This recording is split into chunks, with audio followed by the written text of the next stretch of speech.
Hi Pottery friends! I wanted to give you a peek into the process of sanding bisqueware safely. You can sand bisqueware dry with dry sandpaper, but you're going to get clay dust in the air when you do that. And you can use a respirator, but the dust gets everywhere. It gets in your hands and all over your clothes, and it's just a mess. So I found that if I wet my bisqueware first, and then I get a bucket of water, and I use wet or dry sandpaper. It's really important to use the kind that you can sand dry. I can avoid getting a bunch of dust in the air. So I just wet my sandpaper, and I just start sanding away. And so the dust just gets in the water, and that goes into the bucket. Now I am using P220 grit sandpaper here. My package came with 3 different grits, 220, 320, and 400.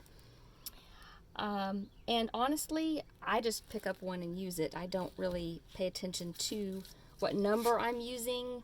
If you're concerned about that, the higher the number of the sandpaper, the smaller the grit and the finer you'll get your sanding to be. And the smaller the number on your sandpaper, the larger the grit. So you'll take off more surface as you're sanding.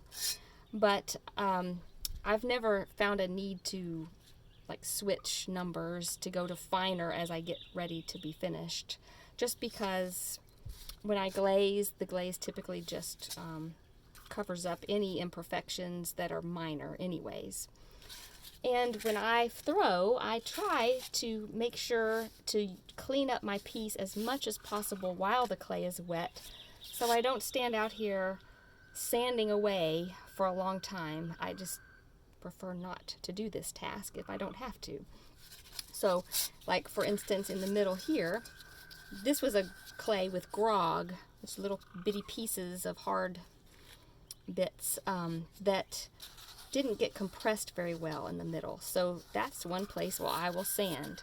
Or if I have throwing lines, you can see some little ones here, I might sand those as well, just so I get really clean, slick glaze on the surface and it doesn't pool in the lines. Because that's just how I typically like my pottery to look. Alright, well I hope that was a help to you, and I will see you next time.